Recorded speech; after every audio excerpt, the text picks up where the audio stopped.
Muy agradecido con nuestro bendito Señor, por el espacio que Él ha abierto en esta oportunidad para tratar temas sensitivos, temas que muchos consideramos de suprema relevancia para la iglesia. Queridos hermanos, yo quiero hacer un llamado y es a no creer que la adoración a nuestro buen y gran Señor es algo secundario o es algo terciario o es una doctrina periférica como muchos amigos neocalvinistas lo están llamando. Ahora, no quiero mucho adentrar en el asunto ni tocar el asunto, pero ese es el punto. La adoración al Señor en el culto público no es una doctrina secundaria, terciaria o periférica como muchos amigos le quieren llamar. Es algo supremamente importante en nuestra vida como iglesia, sin lugar a duda alguna. Agradecidos también, o agradecido personalmente, con los pastores Castañeda, con el pastor Cruz, por la amabilidad que han mostrado, por la hospitalidad, con el pastor Mauricio Bonilla. Mis respetos para todos los ministros en esta tarde, en esta mañana, en esta tarde aún. Así que sin más preámbulos, entreguémonos pues a la consideración de la ponencia que se me fue asignada en el día de hoy, y es la siguiente: la música en la adoración a Dios. Es un tema supremamente importante. Así que, sin más preámbulos, como ya dije, entreguémonos pues a los objetivos. Primero, definiremos brevemente la palabra música y observaremos algunos conceptos básicos relacionados con la música en general. Aunque no profundizaremos mucho en este punto, sí deseo que tengamos una base firme al respecto de lo que es música y, escúchenme bien, y de su poder como medio de comunicación. La música es un medio de comunicación. En segunda instancia, miraremos o examinaremos si la música como medio de comunicación tiene la capacidad para generar emociones. Además, consideraremos el carácter moral de la música. Ustedes me van a escuchar en esta tarde hablar mucho acerca del aspecto moral. ¿Es la música que escuchamos neutralmente moral? ¿Es inmoral? O sea, ¿qué es lo que dice la Escritura al respecto de esto? Y en tercera instancia, propongo, al final de cuentas, al final de la ponencia, responder a la pregunta: ¿qué tipo de música debe adoptar la iglesia para adorar a Dios? ¿Y por qué? La música ha acompañado la raza humana por miles de años. Aunque no conocemos a ciencia cierta muchos de los detalles del origen y de las características de la música en su comienzo, la Escritura es el mejor punto de partida y nos provee a la vez información valiosa al respecto del origen de la música. Por ejemplo, haciendo referencia al primer músico, la Biblia dice lo siguiente: Jubal fue el padre de todos los que tocan arpa y flauta, Génesis 4:21. Vale la pena notar dos cosas en este preciso momento. La primera, el primer músico descendió de la simiente caída de Caín, cosa que debe llamar nuestra atención para propósitos de esta ponencia. Kill and the Leech, que son los apellidos de lo que constituyen, en mi aspecto, en mi opinión, el mejor comentario del Antiguo Testamento, dejan entrever que entre los cananeos ya florecía el amor por las cosas terrenales y por las cosas sensuales. De hecho, el nombre de la madre de Jubal, a quien la Escritura hace referencia como el padre de aquellas personas que tocaron el arpa y la flauta, la madre de Jubal tuvo como nombre Ada. Eso nos dice Génesis 4:20, que significa la adornada. El nombre de la otra esposa del padre de Jubal fue Sila, cuyo nombre denota la idea de una persona morena o de aquella, noten esto, o de aquella que se tintinea, que se tontonea, que se mueve como un cascabel. Entonces, no son pocos los comentaristas que argumentan que aún desde el comienzo, aún desde este punto, hubo una clara tendencia a producir música que no glorifica al Señor. Lo segundo, todos sabemos que la caída afectó al hombre, eso lo tenemos por sentado. Y sabiendo que que la caída afectó al hombre, todo lo que el hombre comenzó a hacer a partir de aquel instante, y esto incluye la música, también quedó, digámoslo así, bajo la maldición de Dios.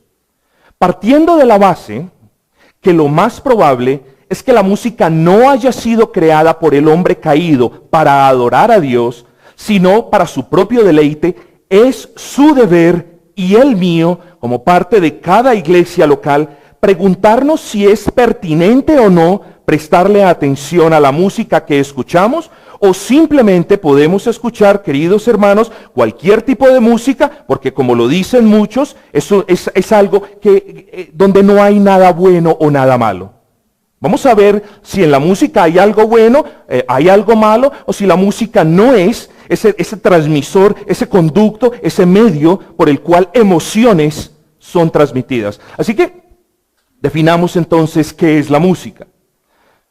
A manera de amable advertencia y en virtud del material o de la cantidad de material que tenemos por considerar, creo que no es apropiado emplear mucho tiempo definiendo qué es la música. Sin embargo, observaremos un par de definiciones. La primera de ellas es la definición que nos provee la Enciclopedia Británica. La Enciclopedia Británica define la música como el arte relacionado con la combinación de sonidos como una expresión de una emoción. La expresión es una combinación de sonidos como una expresión de una emoción. Es importante que tanto usted como yo nos fijemos en lo que dice esta enciclopedia, que es una de las enciclopedias con mayor reputación. La música es la expresión de una emoción. Así que lo que esto está diciendo es que la música en cierta manera es un canal expresivo, un medio por el cual se pueden comunicar cosas buenas y cosas malas. Pero no nos quedemos allí. Es algo común definir la música como una construcción de estándares que cuentan con ritmo, con melodía y armonía. El ritmo, por ejemplo, es la distribución de los sonidos en una línea de tiempo. La melodía es la organización sucesiva de estos sonidos, uno después del otro, y la armonía son sonidos producidos de manera simultánea. Eso también es definido, o esa es la definición que se le da a la palabra música. El diccionario Océano 1 define por su parte la música como, escuchen la palabra una vez más, el lenguaje artístico cuyo medio de expresión son los sonidos. Así que en el amor del Señor no nos creamos aquel cuento de que la música es moralmente neutra. No, la música es un medio de expresión, es un lenguaje cuyo medio de expresión son los sonidos. De nuevo, un lenguaje cuyo medio de expresión son los sonidos. Y particularmente, creo que esta definición es muy acertada, no solo porque define la música como un lenguaje o un medio de comunicación, sino porque va más allá y dice en otras palabras, mira, la música puede comunicar ideas y se puede expresar por medio de sonidos. Cuando una persona está iracunda, bueno, esta se expresa por lo general por medio de vulgaridades, de palabras obscenas, de palabras llenas de maledicencia. Bueno, de manera similar, queridos hermanos, vamos a observar que la música tiene la capacidad para expresar ideas similares por medio de sonidos. Generalmente hablando, la música es creada por su autor con una estructura particular en mente. Es decir, la música que escuchamos es el resultado de cierto tipo de planeación cuidadosa por parte de alguien que quiere comunicar sus emociones. Adentrémonos un poco más y hablemos de la estructura de la música. Amados hermanos, se me ha pasado advertirles en el amor del Señor. Esta es una conferencia supremamente técnica, voy a leer bastante, tengan un poco de paciencia, pero estos son elementos que nosotros necesitamos considerar, que nosotros necesitamos entender para no ser engañados. Mirad, que no seáis engañados. Tened cuidado, en otra ocasión le dice nuestro Señor, tened cuidado con la levadura de los fariseos y de los saduceos. Así que, mis amados hermanos, tengamos un poco de paciencia y prestemos atención a estos argumentos altamente técnicos, si ustedes me lo permiten. Entonces, adentrémonos un poco más en lo que respecta a la estructura de la música. Cuando hablamos de la estructura de la música, hacemos referencia a la manera en que las notas musicales, do, re, mi, fa, sol, la, si, están agrupadas o organizadas en la línea de tiempo. Por ejemplo, un reconocido grupo de compositores musicales afirma lo siguiente al respecto de las estructuras musicales conocida como puente musical. El puente musical, dice este famoso grupo de compositores, el puente musical es un intermedio de la estructura musical que conecta dos partes de una canción.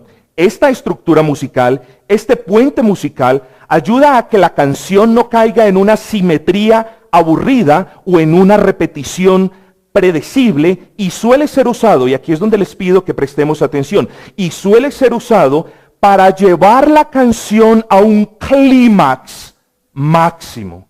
Vean la manipulación.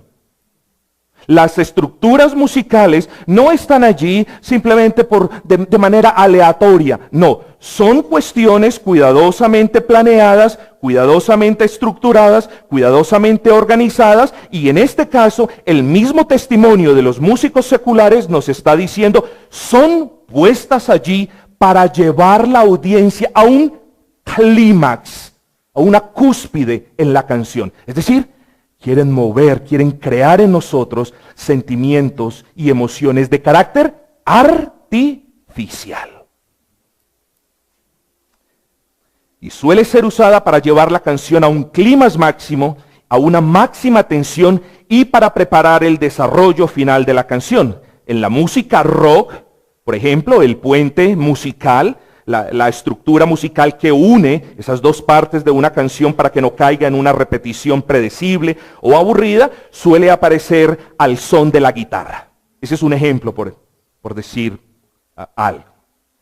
Si prestaron atención, o si prestamos atención a la descripción hecha por estos profesionales de la música acerca del papel del puente dentro de la estructura musical, se habrán dado cuenta que hay una intención clara detrás de su inclusión en una canción. Y sugiero que nos preguntemos, ¿cuál es esa intención? Bueno, la intención de muchas de estas estructuras musicales y del puente musical en particular es, insisto, como les decía ahora, es la de llevar los oyentes a un clímax emocional por medio de la manipulación de un instrumento musical. En este caso, la guitarra es manipulada, en el caso del rock, la guitarra es manipulada en la música para dar una sensación de una cúspide eufórica. Si esto es cierto, entonces no solo vemos la música como un medio de comunicación, sino como un potente generador de emociones. Presten atención a lo que les acabo de decir. La música entonces, si lo vamos a desarrollar a través de esta ponencia, no solamente es un medio de comunicación, por medio del cual emociones, sentimientos, valores o antivalores, como lo vamos a ver, no solamente tiene el poder de llevar, de transmitir estas cuestiones, sino también de generarlas en la audiencia. Hermanos, la Escritura nos dice de manera clara que el corazón del hombre es engañoso y perverso. Ahora, siendo la música el medio perfecto para llegar al corazón del hombre, y teniendo la música el poder para producir en el corazón del hombre emociones, la mayoría de ellas contrarias a la palabra de Dios, debemos ser muy cuidadosos de qué tipo de música escuchamos, pero sobre todas las cosas, de qué tipo de música usamos en el culto público a nuestro buen Señor. Lo decía el pastor Cruz hace unos instantes, no vaya a ser de que engañados en nuestros corazones Creamos que estamos adorando a Dios en espíritu y en verdad, cuando todo lo que en realidad estamos haciendo es cantar canciones doctrinalmente correctas al son de ritmos mundanos. No vamos a caer en ese error, queridos hermanos. Ritmos mundanos que bien se pueden asemejar a una inmensa fábrica, una gran factoría, donde se producen emociones artificiales de todo tipo. Y ese es el punto que deseo ahora tratar. La música genera emociones. No estoy diciendo que las emociones sean inapropiadas en el culto de adoración a Dios, por supuesto que no. Lo que yo quiero enfatizar en este momento es cómo nosotros estamos manifestando esas emociones a Dios. Las emociones brotan de un corazón agradecido a Dios, de un corazón redimido, de un corazón que tiene la gracia del Señor, de un corazón que ha comprendido lo que el Señor ha hecho en la cruz del Calvario, o simplemente las emociones están brotando de manera carnal, incitadas o producidas o causadas por una guitarra o por una balada o por un ritmo en particular. ¿Cómo nos estamos expresando delante de nuestro buen Dios en el culto de adoración? Entonces, no que las emociones sean malas, el emocionalismo es malo, en primera instancia. En segunda instancia, cuando las emociones son producto de un corazón regenerado, cuya mente ha comprendido las verdades salvíficas, entonces son legítimas.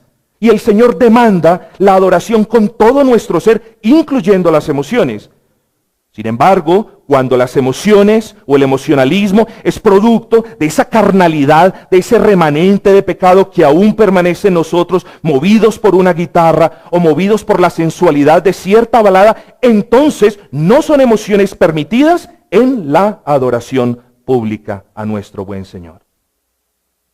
Como lo hemos visto, las estructuras melódicas de cada uno de los géneros musicales, por muy sorprendente que nos parezca, tiene no solo la capacidad de comunicar, sino también de generar en la audiencia el aspecto emocional que el compositor quiera transmitir. Para que percibamos esto, o esta verdad de una manera más clara, les invito a considerar en su mente las siguientes preguntas. Esto es un poco fuerte, obviamente me expreso con sumo respeto y cuidado. Pero cuando usted escucha un himno, ahora que cantábamos el himno, dígame usted, ¿cómo reacciona? ¿Las damas tienen el deseo de ser insinuantes? ¿Los varones sentirán el deseo de lanzar sus cuerpos de manera agresiva, los unos en contra de los otros? ¿Los jóvenes tendrán deseo de menear sus cabezas como un resorte, de arriba a abajo? ¿Eso es lo que está causando el himno como tal? De la misma manera en la que mis palabras han producido en ustedes esas ideas repugnantes al imaginarnos estas cosas, exactamente de la misma manera, mucha de la música que se escucha en el mundo tiene la capacidad de influenciar a las personas para que se comporten de manera repugnantes delante de Dios. No nos podemos dejar engañar, mis amados hermanos. Estamos hablando en esta conferencia de las cuestiones estipuladas por el Señor. Hacedlo todo decentemente y en orden. Es un principio claro en lo que respecta a la adoración. ¿Podrá Dios aceptar la adoración tipo reggaetón o heavy metal de una iglesia, donde la música lleva a las personas a exhibir comportamientos inmorales? Respóndase usted. Así que de regreso a la pregunta, cuando usted escucha un himno, ¿cómo reacciona?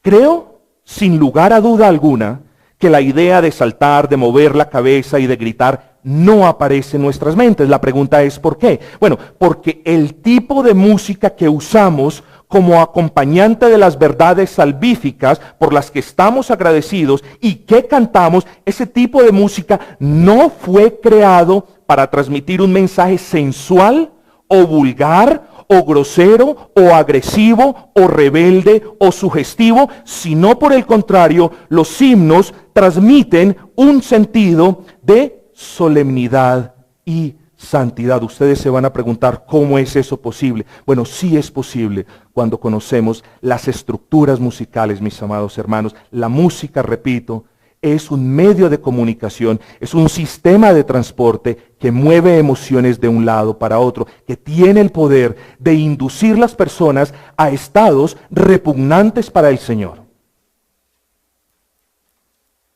Pero existen otras cuestiones que debemos indagar. Por ejemplo, ¿qué tipo de música alimenta el deseo de mover las caderas como lo hacen en muchas congregaciones? ¿Qué tipo de música es la que acompaña a quienes mueven sus cuerpos de manera violenta y aleatoria? Bueno, ciertamente no el tipo de música que deberíamos usar en los cultos de adoración pública en nuestras congregaciones.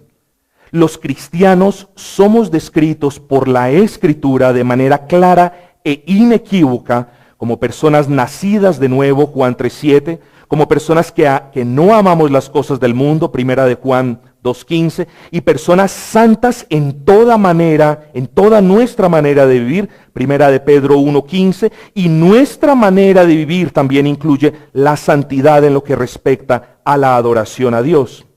En términos prácticos, ¿cómo podemos santificarnos en el aspecto de la adoración? Yo sugiero que lo hagamos de la siguiente manera.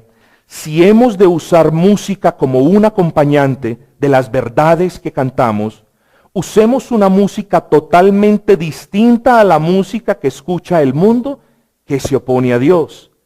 Música con la capacidad de ser el acompañante propicio para las ideas de asombro, de reverencia, de gratitud y de solemnidad que quiere expresar el pueblo de Dios cuando le alaba. Y lo que quiero decir simplemente es esto: si en el mundo encontramos música que refleja valores mundanos o anticristianos, ¿por qué habremos de disfrazar esos ritmos sensuales con el manto de hermosas letras de himnos de antaño?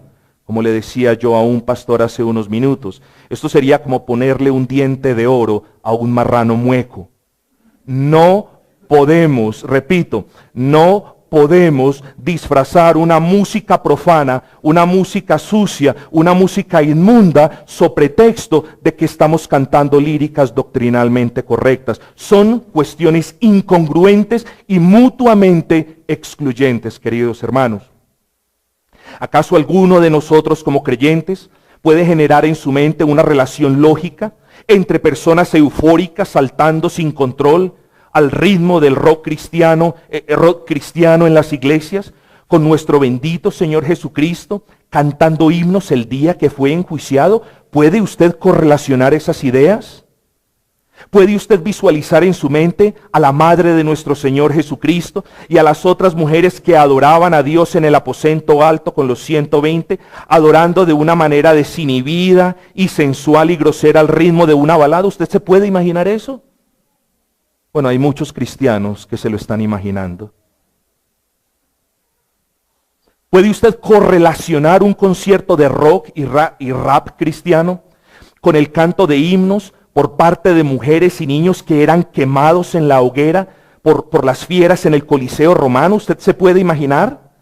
Bueno, muchos profesantes de la fe cristiana alegan que estamos en tiempos diferentes, y bueno, en ese aspecto les doy la razón. Sí que vivimos en tiempos diferentes. Amados hermanos, tan diferentes son los tiempos en los que vivimos que ahora, en aras de complacer a la juventud, muchos ministerios cristianos han importado la música del mundo sobre texto, es decir, bajo la excusa de hacerlo para el Señor y convertir la adoración a Dios en algo culturalmente relevante para los jóvenes. Yo creo que ustedes han escuchado eso de sus pastores muy a menudo.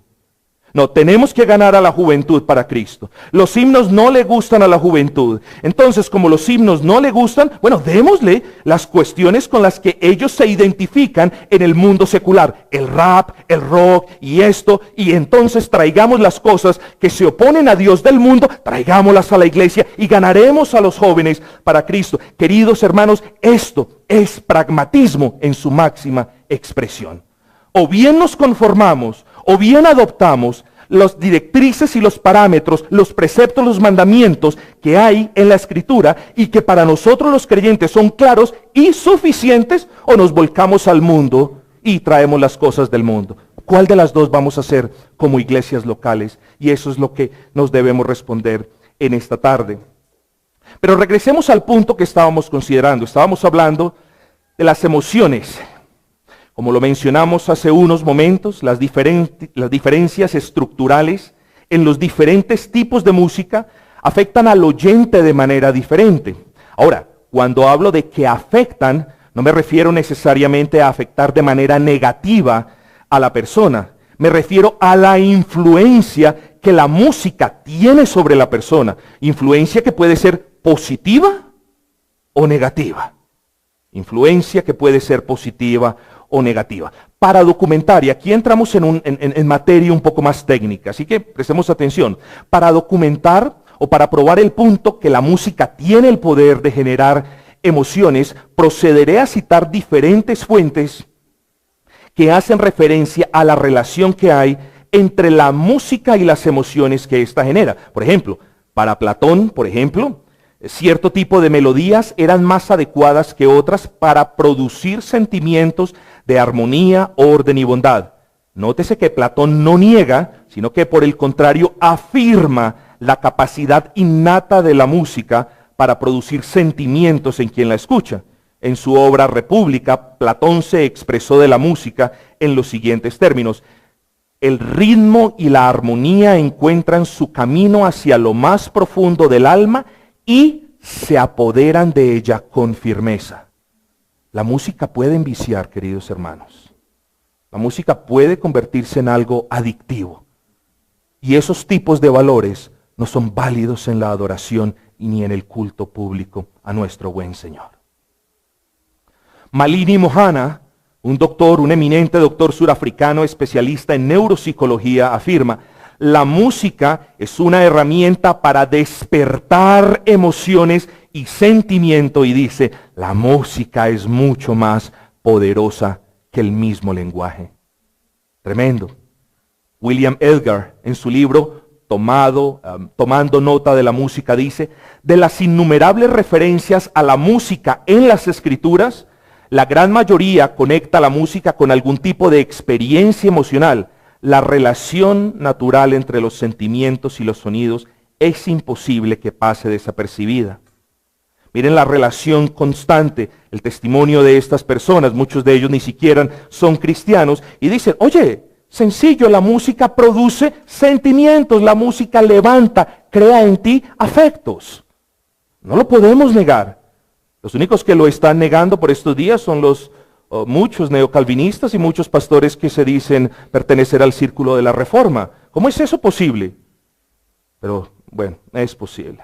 Norman Weinberger, profesor de neurobiología de la Universidad de California, confirma que la música puede fijar el estado anímico de una persona de manera rápida y poderosa.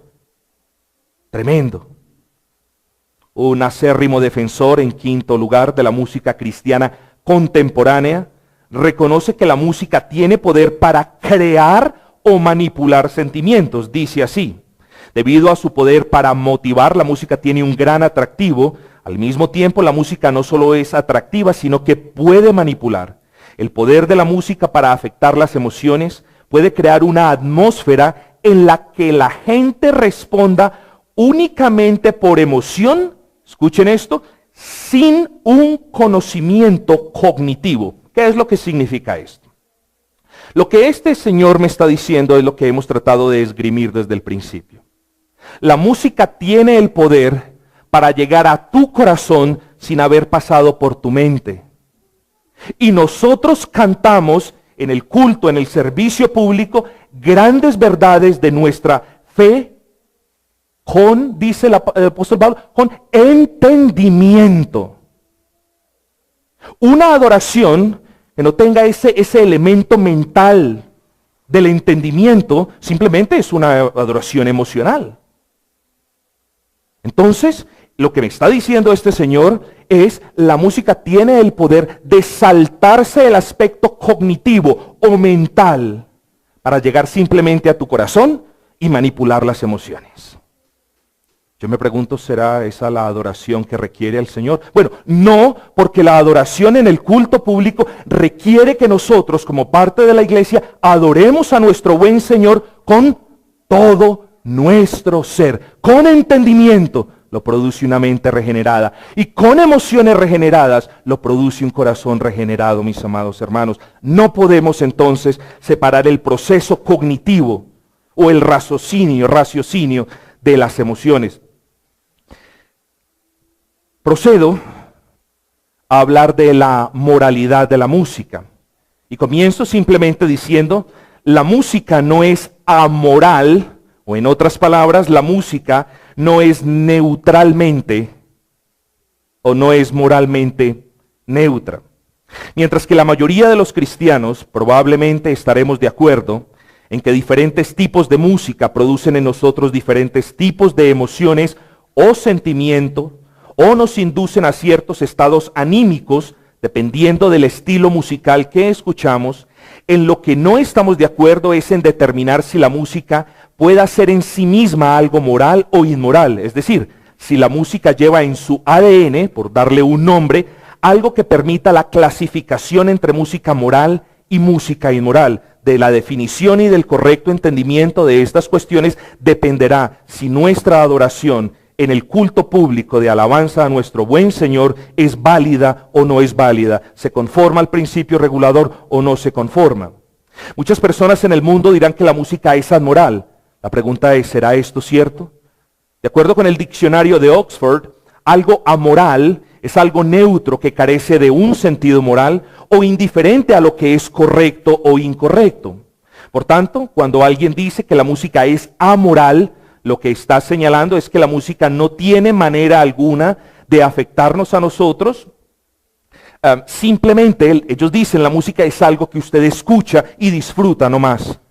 Muchos cristianos, por ejemplo, están bajo la impresión de que la música es moralmente neutra, es decir, que la música no transmite nada en particular que sea de carácter moral, a menos, dicen ellos, a menos de que vaya acompañado de líricas o letras morales o inmorales. De nuevo, me hago la pregunta, ¿será esto cierto?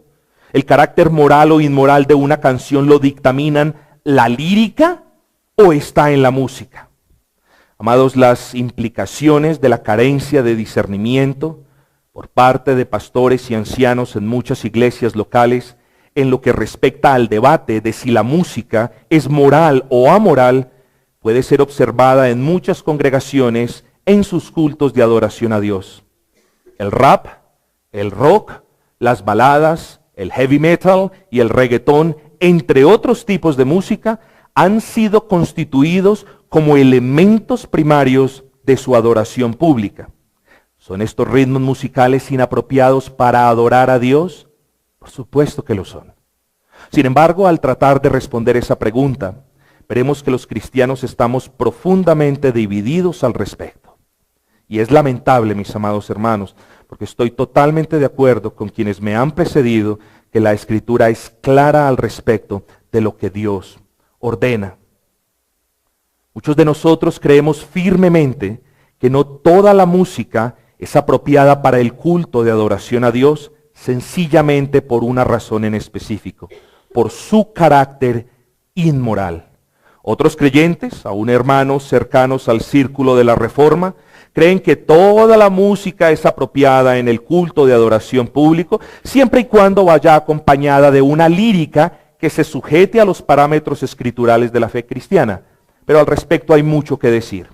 Por ejemplo, comienzo la citación, a través de los siglos nadie intentó seriamente describir la música como amoral hasta hace unas décadas, cuando algunos cristianos tuvieron el deseo de cubrir la desnudez y la desfachatez de ciertos tipos de música con líricas cristianas. Esto lo dice Grauti Paliska en su libro La historia de la música occidental.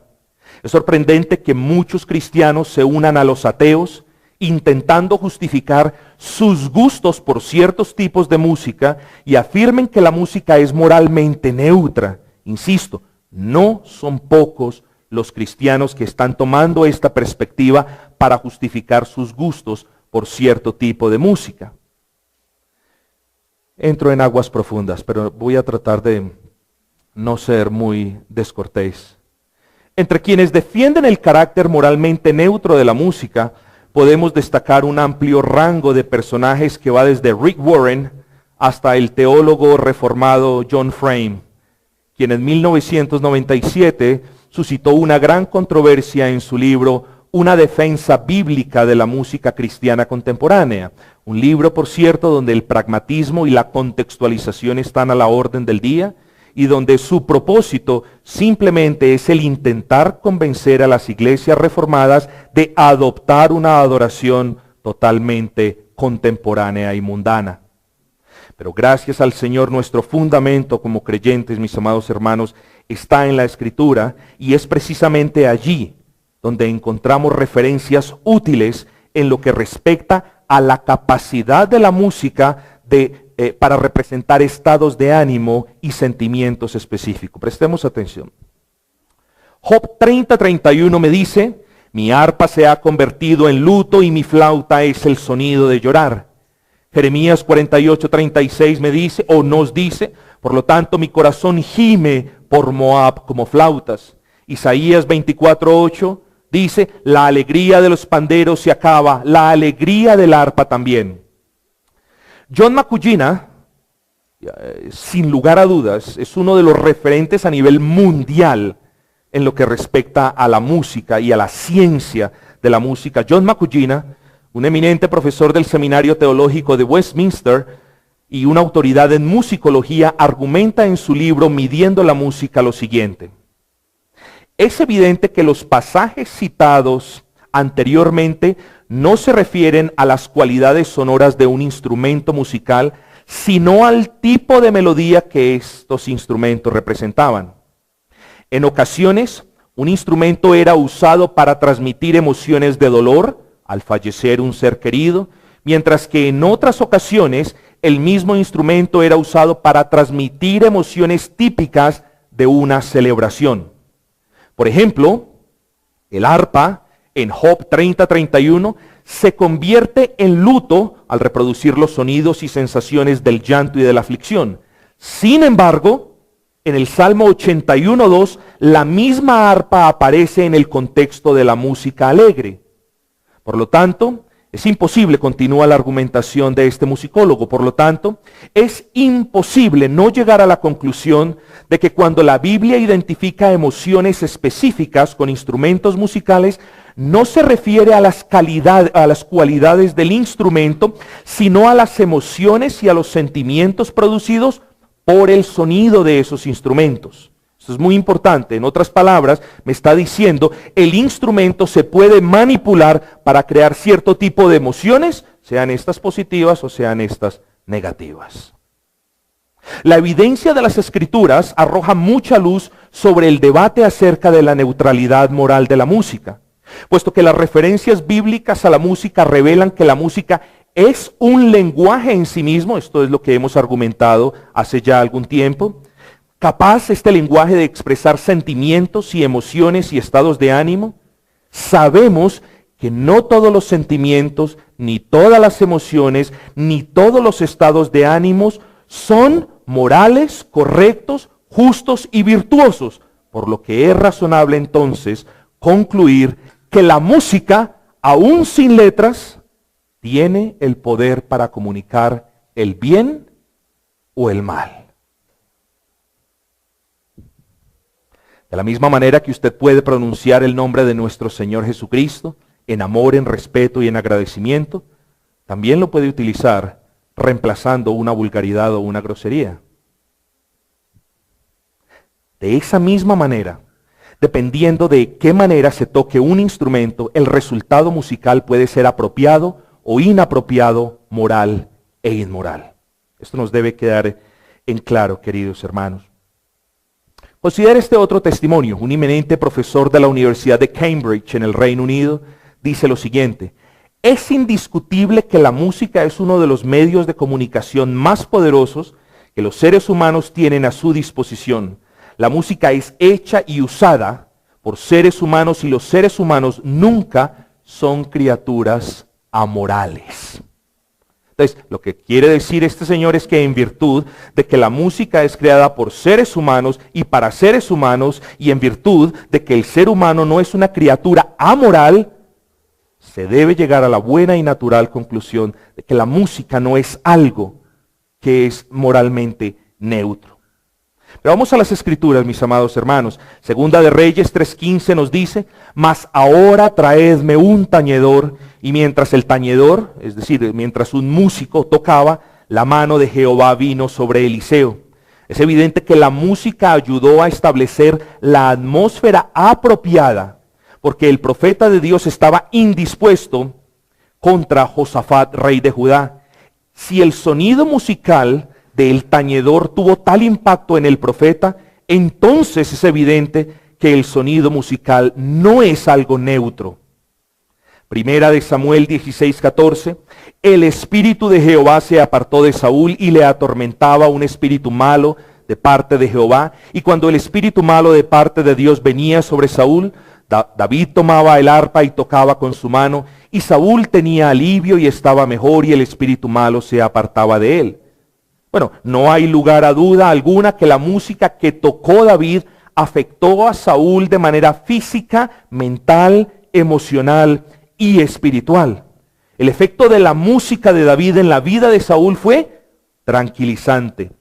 Hermanos, si la música fuese amoral, jamás hubiese tenido ninguna influencia sobre la vida de Saúl. Sin embargo, hay algo que debemos observar al respecto de este punto. La interpretación musical de David no pudo aliviar el tormento de Saúl en al menos 2 ocasiones, nos dice la Escritura. ¿Significa esto que la música, al final de cuentas, no tiene influencia sobre la audiencia? No, lo que significa es que la bondad de este tipo de música especial que tocaba David pudo ser resistida por la inmoralidad de Saúl. Eso es lo que significa, mis amados hermanos. Ahora quiero que entremos a una serie de razonamientos que hace un muy conocido pastor bautista. Este señor es el pastor, el doctor David Cloud. Prestemos atención a estos argumentos que pone en grave aprietos a quienes persisten en abogar por el carácter moralmente neutro de la música. Primero, si todos los estilos musicales son amorales o moralmente neutros, ¿por qué las discotecas y clubes nocturnos siempre tocan cierto tipo de música y nunca tocan himnos o marchas triunfales? ¿Se ha preguntado eso? Bueno, la razón es simple, la música no es neutra y las tabernas y los bares tocan una especie de música que se ajusta a la forma de vida de ese entorno. Yo le hago la pregunta, cuando nos reunimos como iglesias locales a adorar a nuestro Dios, ¿será este tipo de música justificable? Segundo, si todos los estilos musicales son amorales o moralmente neutros, ¿por qué los cantantes de blues afirman que ciertas clases de ritmos causaban que, por ejemplo, lo digo con respeto, muchas de las damas perdieran su moralidad? Bueno, Robert Johnson, uno de los pioneros en la música blues, dice lo siguiente: este sonido afectó a la mayoría de mujeres de una manera que nadie puede entender. Tremendo. B.B. King, uno de los nombres más grandes en este tipo de música blues, dice, las mujeres reaccionaban moviendo sus cuerpos al ritmo que salía de mi guitarra. Una propia persona que no conoce del Señor, que se opone a Cristo, que se opone a las cosas que nosotros amamos, está dando un testimonio a primera mano de cómo la manipulación y el ritmo de un instrumento puede afectar de manera moral a quien lo escucha. Tercero, si todos los estilos musicales son neutros, ¿por qué Howard Hanson, quien dirigió la prestigiosa escuela, una de las escuelas más famosas en el mundo de música, la escuela Eastman, por 40 años, dijo, la música puede ser filosófica u orgiástica? Son palabras serias, hermanos. Esta persona fue un director por 40 años de lo que muchos consideran es la escuela de música más eminente en Estados Unidos.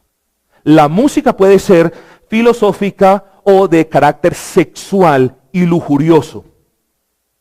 Cuarto, si todos los estilos musicales son neutrales, ¿por qué uno de los más famosos directores de orquestas y pianistas del siglo XX dijo, la música no tiene que pasar por el sensor del cerebro, sino que llega directo al corazón? Tremendo. Amados hermanos, ¿por qué las iglesias locales están tomando prestada la música del mundo? ¿Por qué lo están haciendo? ¿Por qué están colocando muchas de ellas música que solo se escuchan en antros y en lugares donde donde se aborrece, se maldice, se vitupera el nombre de Cristo. ¿Por qué? Nos debemos hacer esa pregunta. Aquí la cuestión es de queremos ganar a la juventud para Cristo y queremos ser relevantes a la cultura. Son totalmente inválidas. O adoramos conforme al precepto bíblico o estamos en desobediencia. No busquemos excusas, mis amados hermanos. Este es un mensaje principalmente para aquellos pastores en esta ciudad, en Colombia, en la China y en la Conchinchina que están trayendo las cuestiones del mundo a la iglesia de Cristo. Amados, si todos los estilos musicales son amorales o inherentemente neutrales, tenemos como resultado que el diablo entonces no ha corrompido la música. Pero tal idea es absurda, porque el diablo es llamado el Dios de este mundo, el espíritu que obra en los hijos de desobediencia, como nos dice Efesios 2:2. Y el mismo diablo es quien ha corrompido la religión, la literatura, el arte, la moda y la música, por supuesto. Ahora, si partimos de la base que la música es una de las influencias más poderosas en la sociedad, no tardaremos mucho en llegar a la conclusión de que la música es un objetivo militar de Satanás y como tal, Satanás siempre tratará de impedir que nosotros como hijos de Dios adoremos al Padre en espíritu y en verdad. Puesto de otra forma, Satanás siempre tratará de engañar y de seducir a las iglesias locales para que éstas adopten ritmos y maneras mundanas de adorar al Señor, convirtiéndose entonces en una iglesia desobediente y violando los principios prescritos en la Escritura. Pero existe un punto que causa mucha confusión, mis amados hermanos. ¿Qué de la mezcla de las líricas de sana doctrina en cualquier tipo de música? Casi al comienzo de esta ponencia nos hicimos esa pregunta. ¿Puede una lírica o una letra escrituralmente correcta justificar el uso de una música que es totalmente inmoral en esencia? El hecho de que las letras o líricas teológicamente correctas intenten cubrir la desfachatez de los tipos de música inmoral no significa que haya un cambio sobre el efecto que ese tipo de música ejerce sobre el comportamiento de la persona. La música inmoral siempre causará que las personas respondan de una manera violenta, desinhibida o rebelde. En muchos casos, como ya lo dijimos, por medio de movimientos sensuales y sugestivos, y en otros por medio de otros tipos de conducta anticristiana. Y todo eso sucede independiente de la lírica o independiente de la letra que se cante. En última instancia, ya para darle fin a este punto, se acabó el tiempo. En última instancia, el carácter moral de cada tipo de música se manifestará en el comportamiento de aquellos que la están escuchando.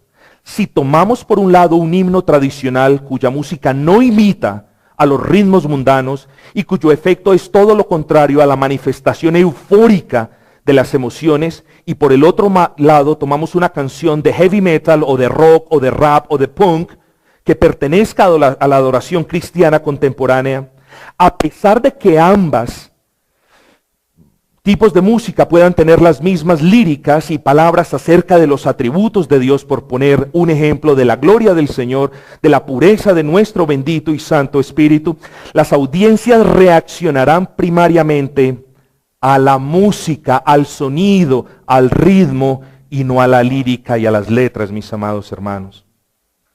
Bien dice el Señor, engañoso es el corazón del hombre y perverso más que todas las cosas. Así que, respondámonos a esta pregunta. ¿Qué tipo de música debe haber en la iglesia? Debemos comenzar con las Escrituras como la fuente de los estándares divinos. Tu palabra es una lámpara a mis pies y una luz a mi camino. Eso me dice el Salmo 119, versículo 105. Así que para determinar qué tipo de música es aceptable por Dios en el culto público, es necesario elegir la fuente para establecer esos estándares. Y por cierto, solamente hay dos fuentes, la Escritura o el mundo. No hay nada más, hermanos. O estamos adorando al Señor de una manera escritural, o sencillamente estamos adorando al Señor de una manera mundana e inaceptable. Así que esas dos son las fuentes. Ahora, la Escritura como la fuente de la voluntad revelada de Dios es clara y provee un patrón regulador para los estándares de la música que debe ser usada en el culto público. Para comenzar, podemos observar algunos pasajes del Antiguo Testamento que enseñan que mucho de lo que ocurría en la sociedad judía, como la tragedia por la desobediencia, como el gozo en los tiempos de cosecha, como la tristeza en la muerte y las celebraciones de índole nacional por las victorias en la batalla, entre muchos otros sentimientos, eran representados por medio de la música.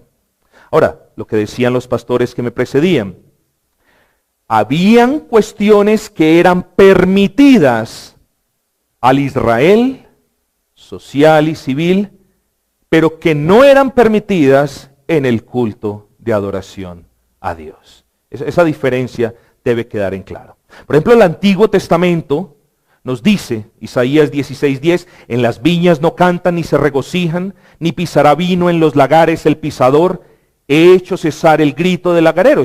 Eran canciones para trabajar, canciones de guerra, segunda de Crónicas 20:22. Cada una de ellas estaba reflejando un sentimiento, canciones de guerra. Y cuando comenzaron a entonar cantos de alabanza, Jehová puso contra los hijos de Amón, de Moab y del monte de Seir las emboscadas de ellos mismos que venían contra Judá. Canciones románticas. Ezequiel 33:32. Y he aquí que tú eres a ellos como cantor de amores, hermoso de voz y que canta bien. Canciones para el entretenimiento. Job 21:12, al son de tamboril, de cítara saltan y se regocijan al son de la flauta. Y canciones apropiadas para representar el luto y lamento. Ezequiel 27:31, se raerán por ti los cabellos, se ceñirán de cilicio y tocarán canciones tristes con amargura del alma. Sin embargo, mis amados hermanos, ninguno de estos tipos de música que acabamos de escuchar eran permitidas en el templo, ninguno. Y ahí es donde debemos diferenciar las cuestiones que pueden ser permitidas fuera del templo y las cuestiones que son reguladas en el culto público de adoración. Entonces, voy a tratar de hacer un milagro y terminar en 3 minutos. ¿Qué tipo de música debe haber en la iglesia? En primera instancia, la música que debemos usar en el culto público de adoración debe ser muy diferente a la música del mundo. Si partimos de la base que el testimonio y las prácticas de una iglesia cristiana son por definición sustancialmente diferentes a aquellas del mundo, por necesidad natural, la música que usamos en las iglesias para adorar a Dios debe ser diferente a la música del mundo. En un cristianismo posmoderno como en el que vivimos, que ha vendido la idea de que la iglesia debe redimir la cultura, es necesario tomar una postura firme y bíblica al respecto de la música. ¿Qué justificación tendrá, me pregunto, una iglesia para usar en el culto público de adoración al Señor la música usada, la misma música usada por el mundo en los conciertos de rock, en la discoteca, en el bar y en los burdeles y en las cantinas? La palabra de Dios es clara. Primera de Juan 2:15, no améis al mundo ni las cosas que están en el mundo. Si alguno ama al mundo, el amor del Padre no está en él. ¿Acaso un cristiano ama el resentimiento que transmite el rap, la sensualidad que transmite el reggaetón y la violencia que transmite el rock pesado?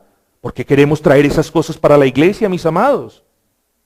¿Acaso no es suficiente un corazón que emana de gozo y de felicidad por lo que Dios ha hecho? ¿Acaso esa no es la adoración prescrita por el Señor? Por supuesto que sí.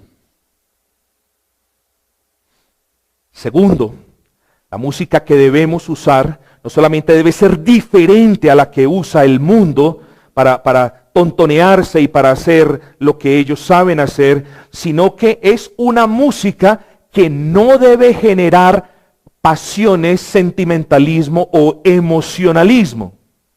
Si el estilo musical genera sentimentalismo, como a menudo lo hacen las baladas, o un emocionalismo extático, como frecuentemente lo hace el rock, entonces desde luego que este tipo de música no es aquella apropiada para el culto de adoración. Hablando al respecto de este punto, es triste observar a un sinfín de iglesias sumergidas en el uso de canciones superficiales y triviales que producen gratificación inmediata en la audiencia y suscitan pasiones superfluas que distan de ser sentimientos genuinos que nacen de un corazón regenerado. En tercera instancia, entonces, no solamente la música que usamos en la iglesia debe ser diferente a la del mundo, no solamente no debe levantar sentimentalismo ni emocionalismo, sino que en tercera instancia, la música debe pasar casi desapercibida en el culto público, mis amados hermanos.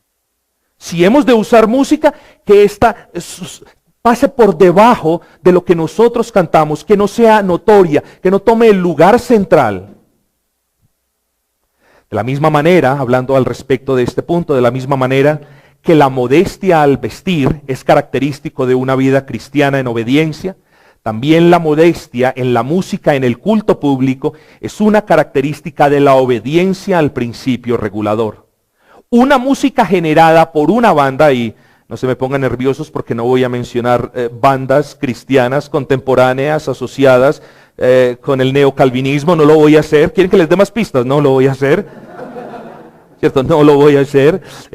Una música generada por una banda que llama la atención por la riqueza de sus arreglos musicales y por su volumen y por la riqueza en sus instrumentos, solamente por citar algunos de sus elementos, no solo interfiere con la adoración en espíritu y en verdad, sino que peor aún, toma un papel protagónico sobre ella, relegándola a un segundo plano. Así que, queridos hermanos, como dice el doctor John Blanchard en su libro El rock invade a la iglesia, es evidente que no hay evangelio en la música. Dios nos dio el evangelio en palabras y nada en la música debe distorsionar, oscurecer o desplazar en lo absoluto la palabra de verdad. Cuarto, ya termino. La música que debemos usar en el culto público de adoración debe ser coherente con la verdad que cantamos. Siendo la música un medio capaz de transmitir ideas y de generar emociones, como ya lo hemos explicado a lo largo de esta ponencia, es apropiado que la iglesia someta la música a las normas que rigen la manera en la que nos comunicamos con palabras. Si nuestra manera de comunicarnos como creyentes tiene que ser una que glorifique a Dios, también la música que nosotros usamos debe ser una que glorifique a Dios. Por ejemplo, si las palabras que brotan de corazones que adoran a Dios deben ser de carácter dócil y apacible, le hago una pregunta, amigo. ¿Podrá la música usada en la adoración a Dios reflejar las virtudes opuestas? El Señor nos dice en Malaquías 3:13, vuestras palabras contra mí han sido violentas, dice Jehová. La pregunta es, ¿podremos venir ahora a adorar a Dios con música que representa violencia, como el heavy metal, como el rap, como el rock y como todas las demás cosas? Yo me pregunto si eso se puede hacer. Bueno, yo no puedo reconciliar en mi mente la idea de alabar a Dios en espíritu y en verdad por medio de palabras que reflejen amor, aprecio, reverencia, asombro, con una música que refleje o que transmita las virtudes opuestas. Para finalizar, en la adoración al Dios vivo hay música apropiada y hay música inapropiada.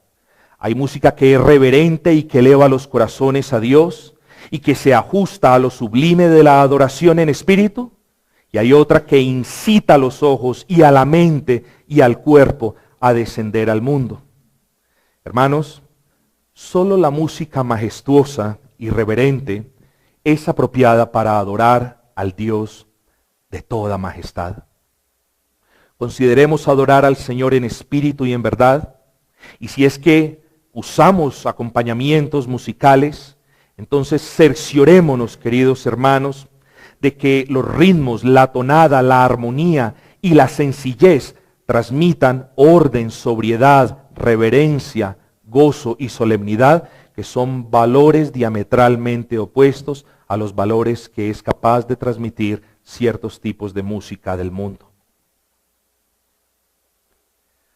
La noción de alabar al Señor en el culto público por medio de la música usada en la sociedad, en las celebraciones, es un concepto totalmente ajeno a la Escritura. Amados, no hubo jamás conciertos de música judía o de música cristiana en tiempos bíblicos. Bueno, es en serio, eso dice la Escritura, ¿cierto? Y mucho menos personas saltando o meciéndose de un lado para otro, ni en el templo, ni en las sinagogas, ni en las iglesias cristianas. Estoy convencido de que la iglesia primitiva comprendió la verdad fundamental de que la adopción de la música pagana y los instrumentos utilizados para producirla podrían eventualmente corromper el mensaje, la identidad y el testimonio cristiano. Y eventualmente, y lamentablemente eso fue lo que sucedió a partir del siglo IV, cuando el cristianismo se convirtió en la religión del imperio, la iglesia trató de llegar a los paganos mediante la adopción de algunas de sus prácticas, incluyendo la música. El resultado lo podemos observar en la actualidad, mis amados hermanos. La secularización gradual del cristianismo es un proceso lamentable que hasta hoy no para. Entonces, la situación es clara. La Escritura comanda, ordena que la adoración debe ser en espíritu y en verdad. Juan 4:24, los pastores van a hablar mucho más al respecto de esto. Y en segunda instancia, que el modelo neotestamentario es el de alabar a Dios por medio de salmos, himnos y cánticos espirituales. Quienes no están de acuerdo y quieran adoptar una música pop para sus servicios de adoración al Dios vivo, son libres de hacerlo. Pero para aquellos que deseamos aferrarnos a la autoridad de la Escritura, seamos recordados de nuevo que la base y la esencia de la adoración es el espíritu y no la carne. Es la verdad, no el emocionalismo. Es la reverencia, no la euforia. Es la mente, no la falta de entendimiento. Es la sencillez y no la pompa. Y precisamente el tipo de música en la que esas virtudes abundan es aquella plasmada en nuestros himnarios antiguos, mis amados hermanos. Música que no excita la carne, música que no produce emociones contrarias a nuestros valores como cristianos, música que apunta hacia el intelecto de las personas, música sencilla y música solemne que va de acorde con las maravillosas verdades en las que nuestros corazones se gozan. ¿Saben? Termino con esto, 10 segundos. Me debatí mucho. ¿Termino la ponencia con esto o no la termino con esto? De verdad que tomé un largo periodo de tiempo meditando si la termino con esto y últimamente dije, la voy a terminar con esto. Una situación de A.W. o de A.W. Tozer. Hasta no hace muchos años, una Biblia y un himnario eran suficientes para permitir que los cristianos evangélicos expresaran su gozo en la asamblea pública. Ahora se requieren toneladas de diversos instrumentos para satisfacer los apetitos paganos de las personas que se llaman a sí mismos cristianos. Amados, yo los insto en el amor del Señor a considerar estas verdades. Cuando hablamos de la música, nos tocan algo. Es que a mí me gusta esta música. Hay tipos de música que son permitidos para tu gozo, para tu disfrute, mientras estás en casa. Hay tipos de música que no son permitidos en lo absoluto en la congregación de los santos, porque transmiten valores que son contrarios a aquellos valores por los que nos regimos los santos. No secularicemos la iglesia del Señor, amados hermanos. No convirtamos lo santo en algo pagano. No tratemos de contextualizar. No seamos pragmáticos. La palabra del Señor es suficiente. Así que, mis amados hermanos, cantemos con todo corazón, con todo gozo, alabando a nuestro buen Señor, meditando en las verdades salvíficas del Evangelio de nuestro Señor Jesucristo, y encontraremos y llegaremos a la conclusión de que eso es suficiente. Si hemos de acompañar nuestra adoración al Señor por medio de un sencillo instrumento, cerciorémonos que los ritmos, las tonadas y todo lo demás sean propicios medios para que nosotros cultivemos esos valores que tanto amamos. Así que, mis amados hermanos, demos gracias al Señor. Vamos a orar brevemente. Padre Celestial,